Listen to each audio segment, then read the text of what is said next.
سچا امانت دار تاجر مجھ کو تو یا رب بنا، سچا امانت دار تاجر مجھ کو تو یا رب بنا، تیری پسند کی ہو تجارت غفلتوں سے تو بچا۔ الحمدللہ رب العالمین والصلاة والسلام علی سید المرسلین، اما بعد فاعوذ باللہ من الشیطان الرجیم، بسم اللہ الرحمن الرحیم۔ الصلاة والسلام علیک یا رسول اللہ، الصلاة والسلام علیک یا حبیب اللہ، الصلاة والسلام علیک یا نبی اللہ وعلی آلک واصحابک یا نور اللہ۔ مدنی چینل کے ناظرین، الحمدللہ پروگرام ہے احکام تجارت، اور حسب معمول ہمارے ساتھ موجود ہیں محقق اہل سنت مفتی علی اصغر عطاری مدنی مدظلہ العالی۔ درود پاک کی فضیلت سنتے ہیں۔ حضور جان رحمت صلی اللہ تعالی علیہ وسلم کا فرمان عالی شان ہے، جو مجھ پر ایک بار درود پاک پڑھتا ہے اللہ تعالیٰ اس پہ 10 رحمتیں نازل فرماتا ہے۔ صلو علی الحبیب صلی اللہ علی محمد صلی اللہ تعالی علیہ وسلم۔ مدنی چینل کے ناظرین، پروگرام کا جیسے کہ میں نے عرض کیا فارمیٹ اور یہ ہمارا طریقہ تو یہ ہے کہ ہم اس میں احکام تجارت میں، جیسا کہ نام سے ظاہر ہے، تجارتی معاملات اور مالی لین دین کے حوالے سے آپ کے سوالات لیتے ہیں، اور آج بھی ایسا ہی ہوگا۔ لیکن ایک بات بیچ میں یہ بھی ہے کہ مفتی صاحب ایک سفر کر آ رہے ہیں، اور یہ سفر تجارتی بھی نہیں تھا، اور ایک خاص کہنا چاہیے پس منظر میں تھا۔ میں سالوں سے دیکھ رہا ہوں مفتی صاحب جاتے رہتے ہیں، تو ذرا پوچھتے ہیں سفر کہاں کا تھا، کیوں تھا، اور اس کے مقاصد کیا تھے۔ جی مفتی صاحب۔ بسم اللہ الرحمن الرحیم۔ دیکھیے، ایک بہت بڑا عالمی کتب نمائش بک فیئر لگتا ہے، تو اس میں کچھ سالوں سے جانے کا سلسلہ ہے، اور دنیا بھر سے بہت اہم کتابیں وہاں آئی ہوتی ہیں، اور مذہبی کتابوں کی بھی بہت بڑی تعداد ہوتی ہے، تو کوشش ہوتی ہے کہ وہاں جایا جائے اور کچھ ذوق کی تسکین کی جائے۔ تو آپ گئے وہاں پہ، تو ہمارے مدنی چینل کے ناظرین کے لیے، کیونکہ ہمارے ناظرین میں بھی مختلف افراد ہیں، ایک تو بہت بڑا طبقہ ان افراد کا ہے جو تجارت سے ریلیٹ کرتے ہیں، ٹریڈنگ سے ریلیٹ کرتے ہیں، لیکن میں جانتا ہوں ایسے بھی افراد ہیں جو باقاعدہ یوں کہہ لیجئے تاجر تو نہیں ہیں، لیکن وہ ذوق شوق رکھتے ہیں، یا یوں کہہ لیجئے کہ جس منزل کے آپ مسافر ہیں یا رہنما ہیں، وہ اس منزل کے طالب علم ہیں، تو ان کی رہنمائی کے لیے کتاب میلے میں آپ نے شرکت کی۔ 2 لفظوں میں تو آپ نے بات بیان کر دی، لیکن ہم کچھ فیس بک پہ بھی دیکھ رہے تھے، اور ویسے بھی آپ کے بارے میں معلومات ہے، آپ گئے تو خالی ہاتھ تو واپس نہیں آئے ہوں گے، بہت کچھ لے کر آئے ہوں گے۔ اور ایک چیز میں ساتھ میں یہ بھی رکھ دوں کہ یہ جو کتاب میلے ہوتے ہیں، ایک مزاج ہوتا ہے، کوئی بھی طالب علم کتابیں خریدنا شروع کرتا ہے، اور اس کی کہیں نہ کہیں جا کے نارملی اینڈنگ ہو جاتی ہے، پھر وہ کہتا نہیں اب میں بہت خرید چکا ہوں، بہت کتابیں ہیں میرے پاس، میری لائبریری میں کافی ہو گئی ہیں، اب مجھے مزید کی ضرورت نہیں۔ اور بالخصوص اگر دین اسلام کے تناظر میں بات کروں، کیونکہ آپ ایک مفتی اسلام ہیں، تو آپ کا کام تو اسلامی تعلیمات کو آگے بڑھانا ہے۔ اگر آپ پڑھنے پڑھانے کا سلسلہ رکھیں گے تو اسی تناظر میں رکھیں گے، تو اسلام کی تعلیمات جو ہیں وہی ہیں، اب نیا کیا؟ کہ اسلام کی جو تعلیمات ہیں، یہ تو ایک سبجیکٹ ہے نا، جی تو اسلام کی تعلیمات مجموعہ ہیں بہت ساری چیزوں سے مل کر، ٹھیک ہے، یعنی تفسیر، حدیث، صحیح ہے، فقہ اسلامی، جی پھر تفسیر سے متعلقہ بہت سارے علوم ہیں، صحیح، ایک علم نہیں ہے۔ ٹھیک، میں نے اس مرتبہ تفسیر سے متعلقہ ایک خاص علم پر کتاب لی، کتاب نہیں بلکہ کئی کتابیں لی۔ مصحف شریف کے متعلق بعض اوقات سوالات آ جاتے ہیں، ٹھیک، تو میں نے اس فن کا کبھی مطالعہ نہیں کیا تھا۔ مصحف شریف کا رسم، ٹھیک، اس کی کتابت، تو صدیوں سے اس پر کتابیں لکھی گئی ہیں۔ یعنی قرآن کریم جو جس انداز پہ لکھا جاتا ہے، جی ہاں، یہ بھی ایک فن ہے، پورا ایک فن ہے، علم ہے ایک۔ پورا ایک علم ہے۔ چلے جی، مدنی اس چینل کے کا اصول یہ تو ہیں، پتہ چل ضابطے گیا ہیں، کہ علم۔ قواعد ہیں۔ تفسیر سے متعلق علم حدیث کی کتابوں کو تو میں نے خالی یوں دیکھا ہے، اور ذہن بنایا کہ ایک دفعہ ایسا میں آؤں گا کہ صرف حدیث کا جو رجال کی جو کتابیں صرف میں وہ لوں گا، اسماء الرجال جسے، کیونکہ میرا یہ فن نہیں ہے۔ ٹھیک ہے، لیکن پھر بھی دارالفتہ میں روزانہ ہی 1-2 حدیثیں تو ایسی آتی ہیں جو پوچھی جاتی ہیں، یا بعض اوقات ایسا ہوتا ہے کہ خاص حدیث تو نہیں پوچھی گئی، کسی موضوع پر کوئی مسئلہ ہے، مثال کے طور پر کل ہی میں نے ایک فتویٰ چیک کیا، ابن ماجہ کی ایک حدیث ہے کہ ایک صحابی رضی اللہ تعالیٰ عنہ نے مدینہ منورہ کے ایک نواحی علاقے میں جمعہ پڑھایا اور 40 افراد ان کے ساتھ شریک تھے۔ اب وہاں کچھ لوگوں نے استدلال کیا کہ جی جہاں 40 لوگ ہوں وہاں جمعہ ٹھیک ہے۔ اب اس حدیث کی صحت پر کلام کی حاجت ہے، روایت پر کلام کی حاجت ہے۔ تو پورا ایک فن ہے، ہر دوسرے مسئلے کے اندر احادیث سے ہم استدلال کر رہے ہوتے ہیں۔ تو میں نے تو اپنی جو بھی فتویٰ لکھنے والے ہیں ان کو پابند کیا ہوا ہے کہ آپ جب حدیث کوٹ کرتے ہیں تو حدیث کو کوٹ کرتے ہوئے اس کی صحت کے متعلق مطالعہ کیا کریں، ٹھیک، کیونکہ بعض اوقات وہ حدیث مقبول ہوتی ہے، صحیح، ٹھیک ہوتی ہے، جو اس کے درجات ہیں۔ شواہدات سے مل کر، مطابعات سے مل کر، لیکن کوئی جاہل آدمی پڑھے گا تو وہ ایک پہلو بیان کر کے اعتراض کر سکتا ہے۔ تو اگر آپ نے کچھ اور چیزیں پڑھی ہیں تو آپ اس کو شامل کر دیں۔ ٹھیک، تو وہ کون سا مسئلہ ہے کہ جس کے تعلق سے حدیث کوڈ نہ کی جاتی ہو؟ اور صرف اگر میں فن حدیث کے حوالے سے، متن حدیث نہیں، کتابیں خریدنا شروع کروں تو شاید کوئی ٹرک بھر کر کتابیں آئیں۔ اتنی کتابیں اس فن پر، اتنی کتابیں۔ تو مفتی صاحب ہر شخص تو اتنا ماہر نہیں ہو سکتا نا، اب کیا کریں، ٹرک بھر کے کتابیں۔ دو چیزیں ہوتی ہیں، دیکھیں، ہر شخص کتابیں نہیں خرید سکتا اور نہ ہی ممکن ہے ایسا۔ ٹھیک ہے، عام طور پر یہ ہوتا ہے کہ بڑی جو کتابیں ہوتی ہیں وہ لائبریریوں میں ہی ہوتی ہیں۔ میں بھی کوشش کرتا ہوں کہ میں بڑی کتابیں نہ خریدوں، اور تقریباً میں بڑی کتابیں نہیں خریدتا۔ بڑی سے مراد کیا مجھ سے؟ 12-15 جلدوں کی کتابیں ہیں، 4-5 جلدوں کی کتابیں ہیں، 8-10 جلدوں کی کتابیں ہیں۔ ایسی کتابیں لائبریریوں میں ہی ہوتی ہیں اور گھر پہ بھی جگہ بھی نہیں ہوتی۔ ہر گھر میں لائبریری ملنا شروع ہو جائے ممکن نہیں ہے۔ ایک ہوتا ہے مختصر کتابیں، وہ دنیا کا کوئی بھی مسئلہ ہو جو زیر بحث آئے وہ علماء کے پاس آتا ہے۔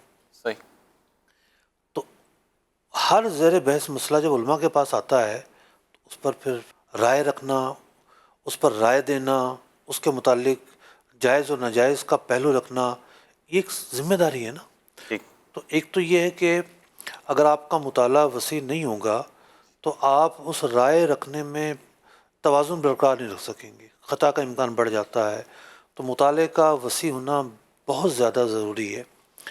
پھر یہ ہوتا ہے کہ آپ جب بھی کوئی ہر سال جیسے آتا ہے کوئی نہ کوئی کام تو جاری ہوتا ہے، تو فوکس زیادہ وہی موضوع ہوتا ہے کہ بھئی یہ کام آج کل زیادہ فوکس ہے، اس کام کے حوالے سے کچھ دیکھوں، کچھ کتابیں مل جائیں۔ تو ممکن نہیں کہ ساری کتابیں بندہ خرید سکے۔ ٹھیک ہے، ساری تو نہیں خرید سکتا، لیکن ایک کتاب تو میں بھی دیکھ رہا ہوں کہ اس وقت بھی ٹیبل پر موجود ہے۔ ہاں، وہ آپ نے مجھے ایک میسج ڈالا تھا تو میں نے کہا لگتا ہے آج آپ کی جو چھٹی ہے وہ اس طرف جا رہی ہے۔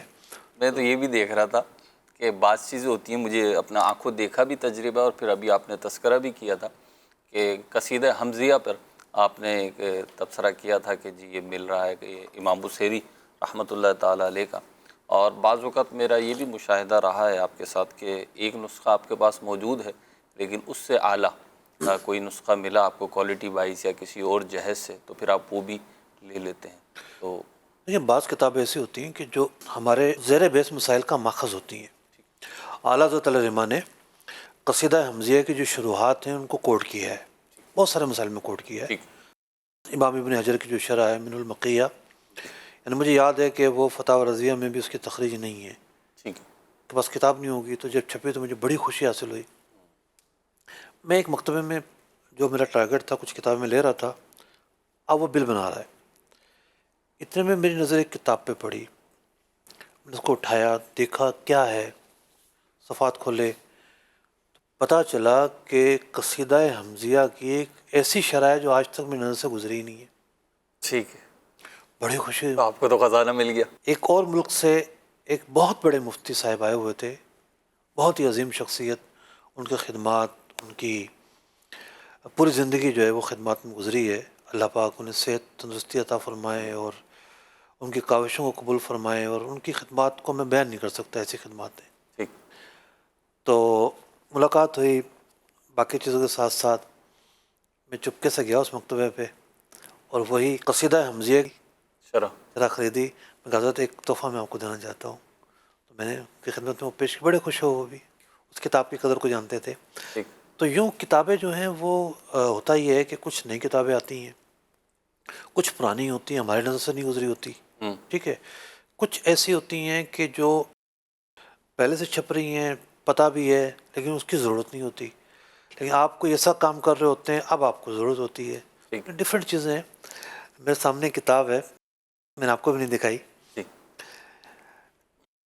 امام ابن حمام بہت بڑے فقیہ ہیں، حنفی فقیہ ہیں، محدث ہیں. اصول فقہ پر ان کی کتاب ہے تحریر. تحریر. یہ کتاب بھی میرے پاس ہے، اور اس کتاب کی کچھ شروحات لکھی گئیں جیسے علامہ البی نے لکھی ہیں، اور بھی شروحات ہیں وہ بھی میرے پاس ہیں. لیکن میری نظر سے اس مرتبہ گزری جو تحریر کتاب ہے اس کا خلاصہ کیا ہے علامہ ابن نجیم مصری علیہ الرحمٰن نے. واہ، یہ خود بہت بڑے عالم. بہت بڑے، جی. بہت ہی بڑا نام ہے. اور 970 سن ہجری ان کی تاریخ وفات ہے علامہ ابن نجیم. تو ہم کہہ سکتے ہیں کہ تقریباً جو 700 سال پہلے یہ کتاب لکھی گئی ہے، پہلی دفعہ سامنے آئی ہے. واہ. لب الاصول، ٹھیک ہے، اتفاق سے رکھی ہوئی تھی دارالفتہ میں لے کر آیا تھا مطالعے کے لیے لب الاصول. تو اب خلاصہ ہے اس کتاب. وہ کتاب بہت مشکل ہے، بہت ہائی لیول کی کتاب ہے تحریر اصول فقہ کی دنیا میں. اب اس کا مختصر ہے، اب مختصر پڑھ کے اس ہائی لیول کو پڑھنا ذرا آسان ہو جائے گا. ٹھیک. تو یوں ڈفرینٹ ایریاز ہیں اس دنیا کے. چلیں، مفتی صاحب کی جو گفتگو ہے مجھے اندازہ ہو رہا تھا، بات بڑی عجیب ہے لیکن چلیں میں شیئر کر لیتا ہوں آپ کے ساتھ کہ ہمارا پروگرام ہے احکام تجارت، اور مفتی صاحب جو گفتگو کر رہے ہیں میں سمجھتا ہوں کہ عوام سے متعلق اتنی نہیں ہے. لیکن دیکھیں ہمارا کیسا المیہ ہوا کہ ہم اس دین کے ماننے والے ہیں جو کتابت، تحریر، لکھنا اور قلم کی اہمیت کو اس کی کتاب بیان کرتی ہے، یعنی کتاب الہی قرآن کریم بیان کرتا ہے. لیکن آج ہمارا مخمصہ دیکھیے ہم کن الجھنوں کا شکار ہیں اور کس کیفیت کا شکار ہو گئے کہ آج ہم کسی کا کھانا پکانا تو دیکھ رہے ہوتے ہیں بڑی تفصیل کے ساتھ، کون سی نئی ڈش کیسے پکتی ہے بڑی لذت کے ساتھ دیکھ رہے ہوتے ہیں اور پھر اس کو پریکٹیکلی اپلائی بھی کرتے ہیں. لیکن آج جب علم کی بات، کتاب کی بات ہوتی ہے تو ہمیں ایسا لگتا ہے اجنبیت فیل ہوتی ہے. تو کبھی سوچے تو کہ ہمارے معاشرے کے جو ایک مجموعی مسائل ہیں یا انفرادی طور پہ انڈیویجول لیول پر جو ہمیں پریشانیاں ہیں، میں سمجھتا ہوں کہ اس کا کچھ نہ کچھ لنک جو ہے وہ عدم علم سے بھی بنتا ہے، علم حاصل نہ کرنے سے بھی بنتا ہے. کتابوں کے ساتھ جو ہماری بے رغبتی ہے، جو ہم نے اپنی فرینڈ سرکل سے کتاب کو نکال دیا، شاید اس سے بھی بنتی ہے. آج پڑھنے پڑھانے کی طرف توجہ اتنی زیادہ اس انداز سے نہیں ہے. یہ پوری ایک ڈیبیٹ ہے کہ کون پڑھتا ہے، زیادہ پڑھتا ہے، کم پڑھتا ہے، کتابیں زیادہ چھپتی ہیں، کب چھپتی ہیں، پہلے زیادہ تھا اب زیادہ، یہ صدی آخری ہے کہ اگلی صدی آخری، یہ ساری باتیں ایک طرف.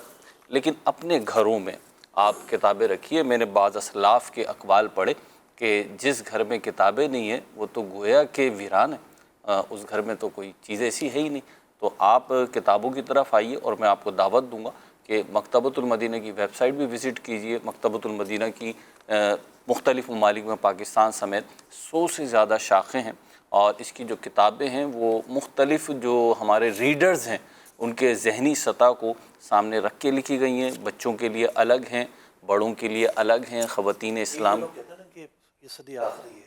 جی کچھ اعداد و شمار آپ مجھے بتا رہے تھے، بتائیے گا ذرا.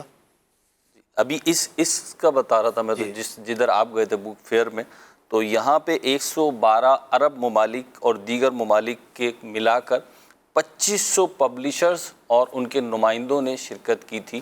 یعنی یہ اسٹالز کی کیفیت ہے، اور یہاں پہ جو کتابیں وغیرہ بکیں وہ لاکھوں کی تعداد میں ہیں. کہ جو کتابیں رکھی گئیں وہ 1,40,00,000 کتب کے فیکٹس اینڈ فیگرز آ رہے ہیں کہ وہ رکھی گئی. یعنی جس چھت کے نیچے 1 کروڑ کتاب رکھی ہے. جی 1,40,00,000 مطلب 40 لاکھ ہے، 4 لاکھ نہیں ہے، اگنور کیسے کر سکتے ہیں.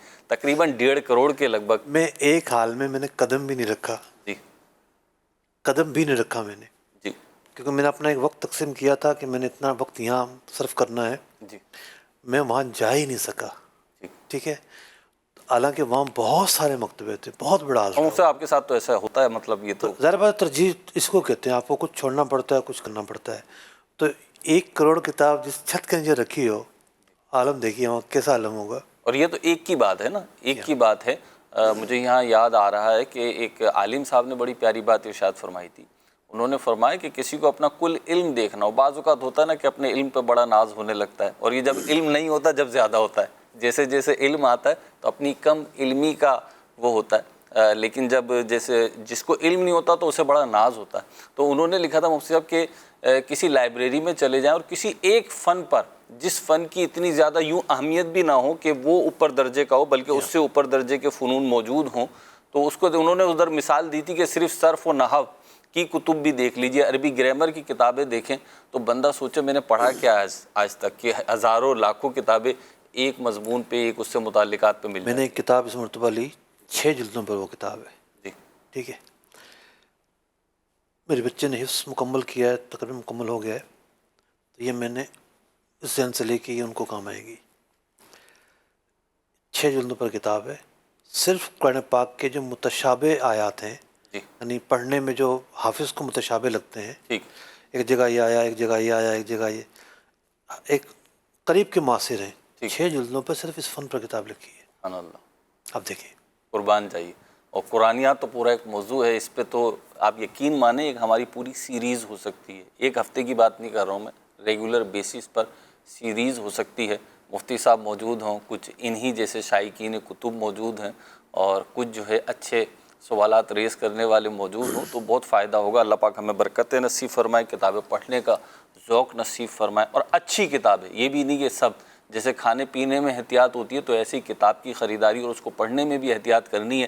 میں آپ کو محفوظ مشورہ یہ دوں گا کہ آپ کھانا آرگینک کھاتے ہیں اور کھاتے ہوئے یہ دیکھتے ہیں جی لذیذ بھی ہو، معیاری بھی ہو، تو کتابوں میں بھی یہی چیزیں دیکھیے. ایک ریسٹورنٹ میں بھی جانتا ہوں کہ جہاں پہ بہت اچھی کتابیں مل جاتی ہیں. جی ہاں، ریسٹورنٹ کا لفظ استعمال کیا ہے کیونکہ ذرا چاشنی ہے اس میں، تو وہ ہے مکتبۃ المدینہ. یہاں پہ آ جائیں، الحمدللہ جو بھی کتاب آپ اٹھائیں گے اللہ نے چاہا تو وہ بہت اتھینٹک بھی ہوگی، اچھی بھی ہوگی، اور آپ اپنی پسند کے آپ کا یہ مطابق. مکتبۃ المدینہ جی شارجہ بک فیئر کے اندر بھی الحمدللہ موجود تھا، ماشاء اللہ. وہاں بھی اس کی پریزنس ہوتی ہے ہر سال. آگے بڑھتے ہیں، آپ کے سوالات شامل سلسلہ کرتے ہیں. جی جناب.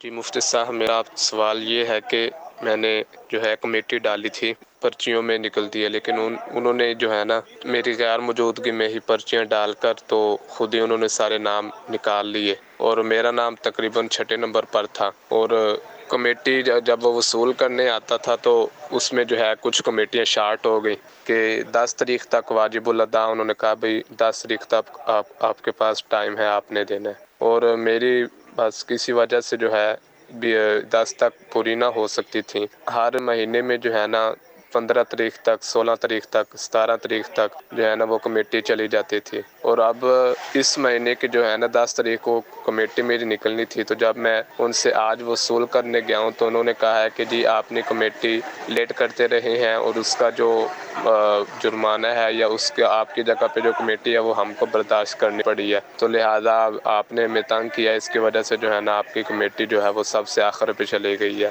تو چونکہ میں نے 2 کمیٹیاں ڈالی تھی اس لیے وہ ایک 6ٹی تھی اور ایک تقریباً 9ویں کمیٹی تھی. انہوں نے کہا کہ جی 9ویں کمیٹی آپ کو آپ کے ٹائم پر ملے گی، لیکن جو یہ کمیٹی ہے یہ آپ کی کمیٹی جو ہے نا سب سے لاسٹ پہ چلی گئی ہے. تو آپ سے پوچھنا تھا کہ آیا یہ مسئلہ اس طرح ان کا ایسا کرنا صحیح ہے یا نہیں؟ برائے مہربانی شریعت کی روشنی میں ذرا جواب عنایت فرمائیں. 2 سوال پوچھے آپ نے بنیادی طور پر. جو پہلا سوال ہے وہ ایک دعوے پر مشتمل ہے. آپ کا دعویٰ کلیئر نہیں ہے. آپ نے خدشے کا اظہار تو کیا ہے دبے دبے الفاظ میں، بات کلیئر نہیں ہے. خدشے کا اظہار یہ ہے کہ ہو سکتا ہے انہوں نے پرچیوں میں کچھ رد و بدل کیا ہو. تو آپ کوئی بھی دعویٰ کریں گے تو آپ کے پاس بھی تو ایک بنیاد ہونی چاہیے نا، کس بنیاد پر آپ یہ دعویٰ کر رہے ہیں. 2 راستے آپ کے سامنے، کہ جب پرچیاں کھولی گئی ہوں گی تو اور بھی تو افراد موجود ہوں گے، یا تو ان افراد کی بات کو آپ مان لیں، مطلب اینڈ کے طور پر تو آپ نے مانا ہوا ہے بالآخر، اور انجام کے اعتبار سے ہاں ٹھیک ہے اسی کو لے کے آپ چل رہے ہیں. تو ایک شک و شبہ ضرور ہوگا آپ کو، لیکن اس کی کوئی بنیاد آپ کے پاس نہیں ہے. بنیاد نہیں ہے تو پھر بدگمانی کرنا اچھا نہیں ہے. کوئی قرینہ ہو، کوئی ایسی شہادت ہو جس کی بنیاد پر آپ کوئی رائے قائم کریں تو سمجھ میں آتا ہے. جہاں تک دوسرا سوال ہے آپ کا کہ انہوں نے کمیٹی لیٹ کر دی ہے، تو یہ تو ایک وعدہ خلافی ہے. تو وعدہ خلافی ایسے موقع پر کرنا یہ جائز نہیں ہے. جو وعدہ آپ کا ان لوگوں سے ہوا تھا اور ان لوگوں نے جو وعدہ آپ سے کیا تھا اس کی پاسداری کرنی چاہیے. باقی لیٹ سویر تو اس طرح کے کاموں میں ہوتا رہتا ہے. یہ کوئی باؤنڈنگ میٹرز نہیں ہے. ایک دوسرے کو قرض دینا ہے. قرض دینا ایک رضاکارانہ کام ہوتا ہے، لیکن چونکہ آپس میں ایک معاشرتی طور پر باؤنڈ ہو کے چل رہے ہوتے ہیں لوگ، اور بی سی کی بنیاد پر، کمیٹی کی بنیاد پر اپنے بہت سارے کاموں کو لوگوں نے مینیج کیا ہوتا ہے. کسی نے سوچا ہوتا ہے کہ میں فلاں کام کروں گا، فلاں چیز خریدوں گا، کسی نے گاڑی خریدنی ہوتی ہے، کسی نے کیا کرنا ہوتا ہے. شادیاں بھی بعض اوقات جو ہے نا وہ کمیٹیوں کے حساب سے لوگ رکھتے ہیں کہ کمیٹی کو لے کے تو شادی کریں گے بچے کی. تو یوں اس اعتبار سے جو ہے وہ اذیت ہوتی ہے. تو اذیت نہ ہو، جو وعدہ ہوا ہے اسی پر پورا کیا جائے، یہ ان کو کرنا چاہیے کمیٹی والوں کو. کہ میں نے ایک بندے کے ساتھ انویسٹمنٹ کی ہے، اس نے کوئی پبلک ٹرانسپورٹ لی ہے، اس میں کچھ پرافٹ میرے ساتھ انہوں نے پرسنٹیج طے کی ہوئی ہے، تو پہلے 2 ماہ میں کچھ لاس بھی ہوا ہے. تو میں پوچھنا یہ چاہتا ہوں کہ جو میری اصل اماؤنٹ اس بندے کے ساتھ انویسٹ ہے وہ کبھی کسی ٹائم میں واپس بھی لے سکتا ہوں. تو اس بارے میں مجھے پوچھنا ہے کہ کیا یہ جائز ہے، کیونکہ مجھے کسی وقت بھی اگر وہ اس سے میں اصل اماؤنٹ واپس لوں، پرافٹ تو مجھے پرسنٹیج میں وہ دے رہا ہے. اس بارے میں کوئی رہنمائی فرما دیں. دیکھیے، انویسٹمنٹ کا جو مسئلہ ہے ڈپینڈ کرتا ہے کہ آپ کے اور ان کے درمیان لین دین کس بنیاد پر ہوا ہے، طریقہ کار کیا ہے، شرائط کیا طے پائی ہیں، انویسٹمنٹ ہو سکتی تھی یا نہیں ہو سکتی تھی. اس کے لیے آپ کو تفصیل کے ساتھ گفتگو کرنا پڑے گی. ہمارے پاس فری آف کاسٹ ایک سروس موجود ہے الحمدللہ. IC دعوت اسلامی پر آپ جائیں، ISC-dawat-islami.com. اس پر جا کر آپ اپائنٹمنٹ بک کریں جس ٹائم میں آپ بات چیت کرنا چاہتے ہیں، اور اس ٹائم میں ہماری ٹیم کے ساتھ، دارالفتہ کے جو مفتین کرام ہیں ان کے ساتھ آپ بات چیت کریں، اور تفصیل کے ساتھ کنورسیشن آپ کی ہو جائے گی. ISC-dawat-islami.com. یہ ہماری ویب سائٹ کا ایڈریس ہے، تو آپ اس سے رابطہ کر سکتے ہیں. انشاءاللہ اپائنٹمنٹ آپ کو دے دیا جائے گا. مطلب ایک سوال ان کے سوال سے میرے ذہن میں آیا کہ لوگ پوچھ رہے ہوتے ہیں بعض اوقات، وہی کہ وہ جب شراکت کرتے ہیں تو بعض اوقات شراکت کرتے ہوئے وہ ایک پارٹنر یہ کہتا ہے کہ جی، جو ورکنگ پارٹنر بھی ہوتا ہے بعض اوقات مداربت کی بھی کیفیت ہوتی ہے اس میں بھی اور شراکت میں بھی، دونوں میں، کہ جی اگر آپ نے اپنا اماؤنٹ نکالنا ہو، آپ نے شراکت ختم کرنی ہو، مداربت ختم کرنی ہو، تو آپ اتنا عرصہ پہلے بتائیں گے. تو اب یہ جو کہا گیا کہ اتنا عرصہ پہلے بتائیں گے، مثال کے طور پہ 1 ہفتہ پہلے، 1 مہینے پہلے یا 3 مہینے پہلے، تو اس کی پابندی کرنا ضروری ہے یا نہیں؟ دیکھیے، پابندی نہ کرنا چاہیں تب بھی پابندی تو ہو جاتی ہے. اب آپ نے کسی کو پیسے دیے، اس نے مال خریدا، جی ٹھیک ہے، مال خرید کے کاروبار چلایا. صحیح. اب آپ کہتے ہیں ختم کرو، تو وہ جو مال پڑا ہوا تو بیچنا پڑے گا نا جی لامحالہ. ایسے ہی، ایسی کنڈیشن ہوتی ہے. تو اس کے بیچنے میں، اس کو لیکوڈ کرنے میں، یعنی کرنسی کی صورت میں لانے میں ٹائم تو لگے گا. صحیح. ہو سکتا ہے کوئی گاہک تیار کھڑا ہو، ایک دم سے بک جائے، صحیح. ہو سکتا ہے کچھ ٹائم لگ جائے. تو جب آپ کلوزنگ کرتے ہیں تو ایک دوسرے کی تکلیف کا آپ کو خیال کرنا پڑتا ہے. اسی لیے کہا جاتا ہے کہ پہلے سے بتایا جائے، ٹھیک. تاکہ سامنے والا جو ہے نا، اب اینڈ کرنا ہے تو اینڈ کرنے کے اعتبار سے جو کلوزنگ، دیگر میٹر، لین دین، ریسیویبل، پیبل، یہ سارے جو معاملات ہیں اس کو بہتر طریقے سے نمٹا لے. ٹھیک. تو یہ ٹائم کا جو پہلے کا بتانے کا جو معاملہ ہے وہ ایک اعتبار سے بہت اچھا کام ہے. اگلی کال دیجیے. میں محمد سائم رضوان ہوں، میں کراچی سے بات کر رہا ہوں. مفتی صاحب سے میرا سوال ہے کہ اگر کوئی شخص ایفیلیٹ کرتا ہو اور جب اسے کوئی چیز آرڈر کرنی ہے تو اب وہ پہلے اسی پروڈکٹ کو اپنے پیج پر ایفیلیٹ کرے، پھر وہاں سے آرڈر کرے، یا اپنے رشتہ داروں کو بھی کہہ دے کہ اگر اس پلیٹ فارم سے کچھ آرڈر کرنا ہے تو میرے پیج سے جا کے اس کو آرڈر کریں، تو اب جو اس کے پاس پروفٹ آئے گا کیا وہ جائز ہے یا نہیں؟ جو آپ عنایت فرما دیجیے. جزاک اللہ خیر. ٹھیک ہے جی سائم بھائی، ماشاءاللہ چھوٹی سی عمر ہے آپ کی، کوئی نہیں، بعید نہیں آپ خود بھی کام کر رہے ہوں یا کسی نے آپ سے کروایا ہاں ہو یہ ہو سوال. سکتا ہے کسی نے کہا ہو. دیکھیں، رشتہ داروں کو کہنا کہ یہاں سے خریداری کرو، یہ تو مارکیٹنگ ہے. ٹھیک ہے. ٹھیک ہے، یعنی آپ گاہک لے کر آ رہے ہیں تاکہ آپ کو فائدہ پہنچے، تو اس میں کیا حرج ہے؟ یہ ان کے پیج پہ جا کے لنک کریں گے تو وہ کوئی حرج تو نہیں ہے نا اس میں. ٹھیک ہے. ہاں، رہی یہ بات کہ خود ہی کرنا وہاں سے جا کے، تو ہو سکتا ہے ٹرائی بیس پہ کر رہے ہوں کہ بھئی یہ لنک کام بھی کرتا ہے کہ نہیں کرتا. صحیح. تو خود سے جو کرنے والی بات ہے اس کا جو نفع ہے وہاں کچھ محل غور ہے معاملہ. باقی کسی کو آپ کہتے ہیں کہ بھئی اس لنک کے ذریعے آپ چیزیں خریدیں، اس میں کوئی حرج نہیں ہے. اس سے جو آمدنی ہوگی پھر وہ آپ نے فرمایا کوئی خود ہی خریدے تب سوال یہ ہے کہ اصل میں تو وہ کمیشن ملے گا نا وہاں سے، ٹھیک ہے، کہ بھئی آپ کے پلیٹ فارم سے گاہک ہمارے پاس آیا صحیح ہے، تو گاہک تو کوئی نہیں آیا، انہوں نے تو خود خریدا ہے. ٹھیک ہے، تو یوں تھوڑا سا وہاں ایک سوال نشان ہے. ٹھیک ہے. لیکن کوئی سیکنڈ پرسن تھرڈ پرسن خریدے گا تو کوئی ایشو نہیں. کوئی ایشو نہیں. ٹھیک ہے جی، سائم بھائی آپ کو جواب مل گیا. اللہ پاک آپ کو برکت نصیب فرمائے اور نظر بد سے بچائے. اگلی کال دیجیے. گھوٹکی سے بات کر رہا ہوں جی. ہمارے علاقے میں صدقہ کے نزدیک ایک 5 وقت نمازی ہے، اور ٹرانسپورٹ گاڑی وغیرہ کوئی بھی خریدتا ہے، کیش قیمت اگر اس کی 40 لاکھ ہے یا 80 لاکھ ہے تو اس کو آگے قسطوں میں ڈبل ریٹ پہ بیچ رہا ہے، کیا یہ جائز ہے؟ جی مفتی صاحب، 5 وقت نمازی ہیں جو ایسا کرتے ہیں.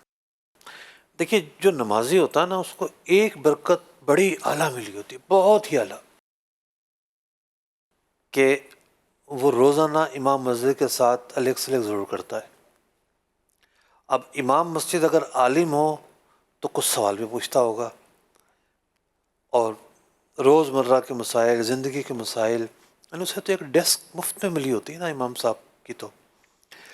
تو ضرور اس نے پوچھا ہوگا کہ ایسا کرنا جائز ہے جب وہ یہ کام کر رہا ہے. تو ہم بھی اپنے اس پلیٹ فارم سے بارہا بتا چکے ہیں کہ کوئی چیز نقد میں سستی اور ادھار میں مہنگی بیچنا غلط معاملہ نہیں ہے. آپ ایسا کر سکتے ہیں، یہ معاملہ جائز ہے. اس سب ایک چیز پہ میں چاہوں گا کہ آپ تھوڑی ہماری رہنمائی فرمائیں جی جی. کہ انہوں نے جو سوال میں کہا کہ جی 5 وقت نمازی ہیں، اللہ برکت عطا فرمائے. یقیناً جو ظاہری طور پر مذہب کو فالو کر رہا ہے اس کے دیگر معاملات بھی ٹھیک ہونے چاہیے. لیکن کیا یہ جو معیار ہے، میں سوال قائم کر نہیں پا رہا، لیکن امید ہے کہ آپ میرا معافی ضمیر سمجھ رہے میں ہو. عرض کرتا ہوں اس کا. دیکھیے ہمارے معاشرے کے اندر ایک ٹاپک ہے غلط فہمیوں کا. ٹھیک ہے، ایک بات ٹھیک ہوتی ہے، ہم اسے غلط سمجھ رہے ہوتے ہیں. صحیح. تو انہوں نے اصل میں غلط سمجھا اسے کہ بھئی ایک نیک آدمی بھی غلط کام کر رہا ہے، اور وہ چیز حقیقت میں غلط ہے ہی نہیں، ٹھیک ہے، بلکہ سمجھنے والے کی غلط فہمی تھی. صحیح ہے، سمجھنے والے کی غلط فہمیاں دور ہو جائیں، دور ہوتی ہیں علم سے. انہوں نے سوال کیا، اس سے دور ہو گئی. ٹھیک. تو یوں بہت سارے سیکٹر ہیں، کیا نکاح طلاق، کیا حج کرنا، کیا نماز پڑھنا، کیا روزہ رکھنا، کیا عام لین دین کرنا، رسم و رواج، کہاں کہاں وہ ایریاز نہیں ہیں جہاں لوگوں میں غلط مسئلے مشہور ہیں، اور وہ غلط بات کو صحیح سمجھتے ہیں، بعض اوقات صحیح بات کو غلط سمجھتے ہیں. تو یوں غلط فہمیوں کا جو دور ہونا ہے وہ خود ایک اہم ٹاپک ہے، اور سوالات اس کا حل ہے. تو علماء سے پوچھتے رہیں گے تو چیزیں دور ہوتی رہیں گی. ٹھیک. کال کی طرف بڑھتے ہیں. نیکسٹ کال شامل سلسلہ کرتے ہیں. جی جناب، کون ہیں، کہاں سے ہیں، کیا سوال کر رہے ہیں؟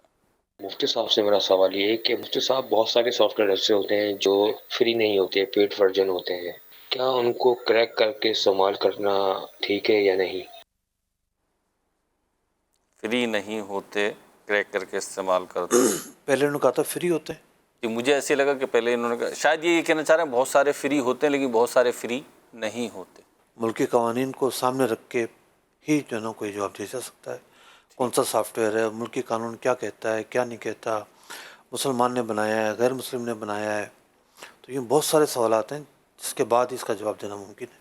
ٹھیک ہے جی، کال شامل کر رہے ہیں. جی، ایک انسان کے ساتھ پیسوں کا حساب کتاب کرنا تھا. کمیٹی ٹائپ جیسا ہوتی ہے، اگر وہ تقریباً 32 ماہ کی ہے تو وہ ہر ماہ تقریباً کم سے کم نا 1.5 یا 2 لاکھ روپے نقصان میں جا رہی ہے. تو وہ سارے پیسے ڈیوائڈ ہو جاتے ہیں سارے آدمیوں میں. کیا یہ جائز ہے یہ پیسے، یا ان کا فائدہ اٹھانا اس طرح مجبوری میں، یا کسی کو مجبوری ہو، یا اس طرح جو کوئی معاملات ہو بن جائیں؟ تو جو پیسے ہوتے ہیں نا وہ سبھی تقریباً 8-10 آدمی ہوتے ہیں نا، ان سے وہ کہتے ہیں جس کو ضرورت ہے وہ اٹھا سکتا ہے. تو جس نے جتنا نقصان کرنا خود ہے وہ سارا نا اپنا کرنا ہے. تو جو پیسے نقصان کے ہوتے ہیں وہ ساروں میں ڈیوائڈ ہوتے ہیں. تو برائے مہربانی اس پہ تھوڑی سی معلومات میں رہنمائی فرما دیں مجھے. اچھا جی، کمیٹی کا پوچھ رہے ہیں؟ جی کمیٹی کا پوچھ رہے ہیں جو بکتی ہے.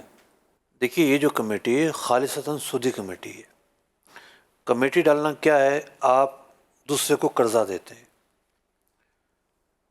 اور جس کی کمیٹی کھلتی ہے وہ سب کے جو پیسے ہیں وہ بطور قرضہ کے وصول کر لیتا ہے، خود بھی ڈالتا رہتا ہے. پھر جب اس کی کھلتی ہے اور آخر کے علاوہ، کیونکہ جب آخر کی کھلے گی تو ساری اپنی رقم لے گا یہ، پوری لے گا. تو آخر کے علاوہ جب اس کی کھلے گی تو اس نے گویا کہ لوگوں سے قرضہ لیا ہے. تو یہ قرض کا لین دین ہے. قرض کے لین دین میں یوں کمی بیشی کی گنجائش بالکل بھی نہیں ہے. کمی بیشی کریں گے تو پیسے کو پیسے کے بدلے بیچنا پایا جائے گا اور سودی معاملہ ہو جائے گا. سود حرام ہے، سود سے بچنا ضروری ہے. سود اللہ اور اس کے رسول کے خلاف اعلان جنگ ہے. ہزارہ نوستیں ہیں جو سود سے وابستہ ہیں. اس کمیٹی کا ایک پہلو جو میں عرض کرنا چاہوں گا آپ سے، مارکیٹ میں جو دیکھا کہ جو لے رہا ہے، کمیٹی لے رہا ہے تو اب وہ توڑ رہا ہے زیادہ سے زیادہ. مثال کے طور پہ جی 50 لاکھ روپے کی کمیٹی تھی، اب جس کا نمبر تھا، نمبر تو خیر نہیں تھا، اس میں ہوتا ہے کہ جی بولی لگتی ہے، تو اب وہ کہتا ہے جی میں 48 کی لے لوں گا، دوسرا کہتا ہے میں 45 کی لے لوں گا، 30، کہیں پہ جا کے بات سیٹل ہو جاتی ہے. تو اب یہ جو لینے والا ہے نا، یہ بڑا مظلوم بنا ہوا ہوتا ہے کہ جی میں تو مجبور بے بس تھا اور مجھے رقم کی ضرورت تھی تو میں نے لینا پڑی. وہ ضرورت یہ تھی کہ کاروبار اور کرنا تھا. ہاں تو جو بھی تھی. تو اب دو باتیں، ایک تو واقعی میں مظلوم ہے یا نہیں، اور اس میں گناہ گار صرف وہ جو کمیٹی کا بقیہ رقم ڈسٹریبیوشن سے جن کو مل رہی ہے وہی ہو رہے ہیں یا یہ بھی ہوگا؟ جو رقم توڑی ہے اس نے، جی کم لی ہے، جی تو اس کا فائدہ بقیہ کو تو پہنچے گا. جی تو بقیہ کو جو فائدہ پہنچے گا وہ سود کھائیں گے. ٹھیک ہے. اور یہ وہ جو نفع ہے، جی وہ جو اضافہ ہے، وہ خالصتاً سود ہے. ٹھیک ہے. یہ بھی گناہ گار ہے، وہ بھی گناہ گار ہے. ٹھیک ہے، یعنی دونوں شریک مظلوم نہیں کہلائے گا یہاں. ٹھیک ہے. اگلی کال دیجیے. کہ دو پارٹیاں آپس میں کسی بھی معاملے میں ایک سودا طے کرتی ہیں اور وہ دن بھی طے ہو جاتا ہے کہ بھی اس دن تک یہ آپ کو چیز مل جائے گی، لیکن جس پارٹی سے کہا جاتا ہے اس سے پیسے نہیں دیے جاتے، وہ پارٹی اپنی جیب سے کہیں اور سے چیز منگوا کر دیتی ہے. موسم کی وجہ سے یا کسی شرعی مجبوری کی وجہ سے جو ٹائم طے ہوتا ہے اس ٹائم پر وہ چیز میسر نہیں آئی، دوسری پارٹی اس سودے کو کینسل کر لیتی ہے، جبکہ ایک پارٹی کسی اور جگہ سے وہ چیز منگوا کر اس کو دینے کی پابند تھی اور وہ لے آتی ہے، لیکن وہ بندہ کہتا ہے جی آپ نے مجھے اس ٹائم پر وہ سودا نہیں دیا، لہذا آپ کا اور آپ کا میرا سودا کینسل ہو گیا. تو اس خسارے کو اب وہ کیسے پورا کرے گا، مینیج کرے گا؟ شریعت اس معاملے میں کیا کہتی ہے؟ یہ جواب شریعت اس معاملے میں یہ کہتی ہے کہ بھائی دوسرا فریق بھی تو اپنا موقع بیان کرے. ٹھیک ہے. تو جب بھی کوئی مسئلہ ایسا ہوتا ہے کہ جس میں تنازع کی بات ہوتی ہے، دعوے کی بات ہوتی ہے، اس میں دو چیزیں بڑی اہم ہوتی ہے. پہلی چیز ہوتی ہے درست کیا ہے اس کو سمجھنا. اگر کوئی شخص دعویٰ ہی غلط کرے، یعنی اس کا دعویٰ کرنا ہی درست نہ ہو، اور وہ پھر کہتا رہے کہ جی مجھے انصاف دو، تو انصاف تو کبھی نہیں ملے گا. یعنی اس نے جو انصاف کا معیار مقرر کیا ہے اس کے مطابق تو کبھی نہیں ملے گا. تو یہاں اصول یہ ہے، یعنی اس پورے سوال کے اندر بہت سارے جو ہے نا وہ گیپس ہیں. ٹھیک ہے. بھائی جب آپ دوسری جگہ سے مال خرید رہے تھے جی اور آپ سامنے والے کو بتا دیتے کہ بھئی آپ کا آرڈر تو مجھے مل نہیں رہا، مجھے پریشانی ہو رہی ہے، اب آپ اس کو ایسا کریں کینسل کر دیں، اور باہم رضامندی سے کینسل ہو جاتا. ٹھیک ہے. تنازع پیدا ہی نہیں ہوتا. ٹھیک ہے. تو ان دونوں نے جو ہے وہ جب دونوں مل کے راضی ہو جائیں سودا کینسل کرنے پر تو سودا کینسل ہو جاتا ہے. ٹھیک ہے. لیکن انہوں نے ایسا نہیں کیا. آ رہا ہے. دیکھیں مال جب سودا ہو جائے تو بے منعقد ہو جاتی ہے، سودا ڈن ہو گیا. اب ڈیلیوری ظاہر بات ہے، جیسے پنجاب میں آج کل اسموک چل رہا ہے، جی اسموک چل رہا ہے، حادثات نظر نہیں آتا، بہت سارے ٹرانسپورٹیشن کے ایشو ہوئے ہیں، تو چیز لیٹ سویر ہو جاتی ہے. صحیح. اس لیٹ سویر کو دونوں کو فیس کرنا چاہیے. صحیح. تو یا تو یہ اس سے سودا کینسل کر دیتے تاکہ وہ بیچتا ہی نہیں، یا یہ آگے سے خریدتا ہی نہیں، اس کا انتظار کرتے. ٹھیک ہے. یا چلو بھی جب آئے گا تب میں لوں گا. ٹھیک ہے. تو یہاں بنیادی اصول یہ ہے کہ جب آپ نے سودا کر لیا تو یک طرفہ کینسل کرنے سے وہ کینسل نہیں ہوتا.